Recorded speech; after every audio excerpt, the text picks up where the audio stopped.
What's up, guys? So these are the 5 craziest things anxiety made me do. If you're ready to kick anxiety in the butt, go ahead and smash that like button down below and leave me a comment. Let me know the craziest things you've done while dealing with anxiety disorders. It's good to be open. Sometimes it helps to talk about it. So share away down below in that comment section. Guys, the first thing that I want to talk about is I spent the night in an ER parking lot. I was living with a friend. I was new to the city. He went to sleep. I was dealing with health anxiety.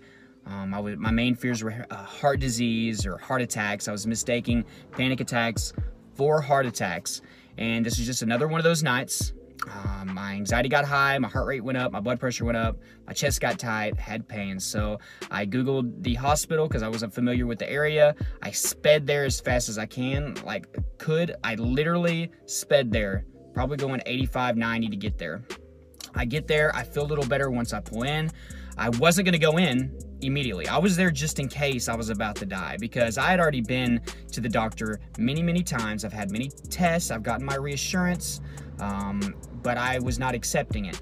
So I wasn't about to go in and rack up another bill unless I was really about to fall over and die. So my thinking is if my chest pain got terrible or horrible, I could crawl my way to the hospital doors and somebody would see me and I'd be right there at the hospital, so I'd have a good chance of surviving.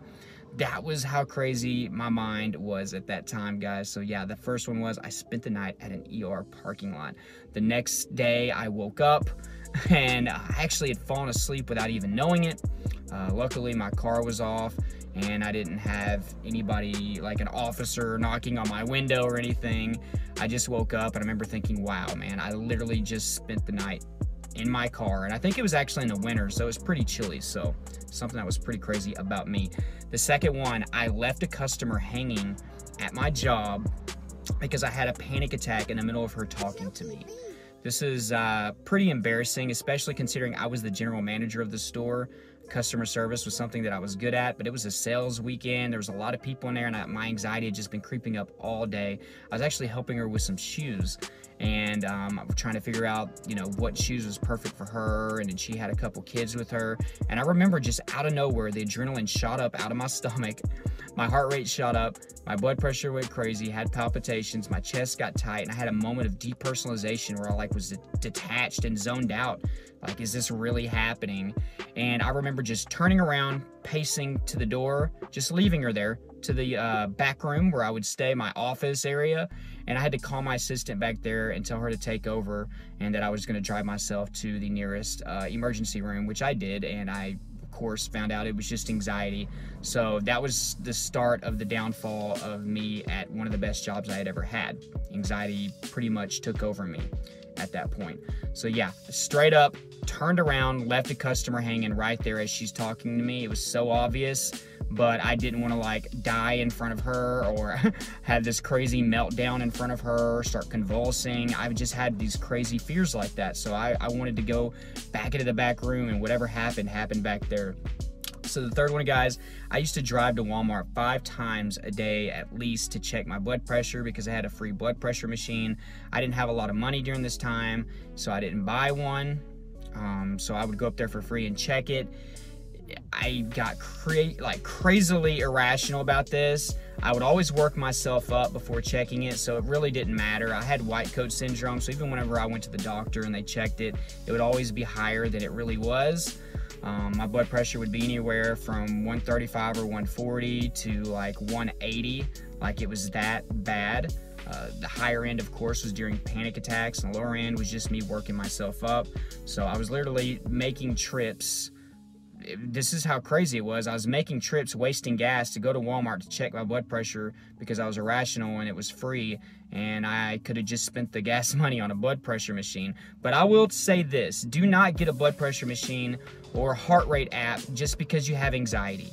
If you've been cleared by the doctor, there's nothing wrong with your heart rate and your blood pressure is going to change numerous times a day. Anything can affect it. So straight up, do not go and purchase those items. It's not going to do anything for you. It's going to hold you back, especially if you're trying to get into recovery of anxiety. So be careful with that. The fourth one was I actually quit that job that I was mentioning earlier whenever I said I left a customer hanging. A couple weeks later, I straight up quit that job. And the way I did was kind of crazy. I left on my off day, drove all the way back to my hometown. Was staying with my girlfriend at the time, so this was actually an hour and a half away because I wasn't living with her, but I drove all the way back, never went back to that job. I texted my assistant manager and said, I'm not working there no more, so you're gonna have to talk to my district manager and let him know.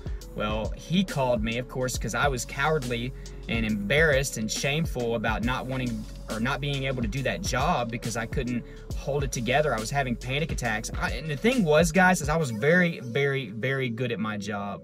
He begged me to stay. He said I had done such a good job. I was so much better than the last one there. And I did take pride in that. I did love that job, but panic attacks were taking over my life. I couldn't even function. I had to drive so long to get to work every day, and I would have panic attacks along the way. So it just didn't work out. He ended up calling me. I ignored his calls quite a few times, and finally I answered the phone, worked up the courage to just tell him what was going on. He asked me what was happening. I told him the whole story. He said, please stay. We can work with you. I can give you time off. And I straight up just told him, no, I can't do it. Thank you, but I can't. So I straight up quit one of the best jobs I've ever had. And that's just the nature of anxiety. I'm sure many of you can relate. The last one, guys, of the 5 craziest things anxiety made me do was I would do workouts on the side of the road. And if you don't know what I mean, I would have panic attacks when I would drive. So one of the methods that I used that actually helped me was pull over on the side of the road. Didn't matter if it was the interstate, a little country road, or whatever, any type of back road. I'd pull over and I would end up doing jumping jacks, squats, and push-ups and sit-ups right there in the grassy area. That was the best thing at the time that helped me. But I could only imagine what everybody thought whenever they were driving by, especially in places of high volumes of people and people that I knew. I was so irrational and crazy at the time about this, I didn't care anymore. I would do that. Some other coping mechanisms for driving while having panic attacks.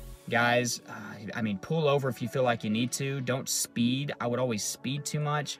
Drink a lot of water. Make sure you have your favorite music, some CDs on hand or Pandora or something.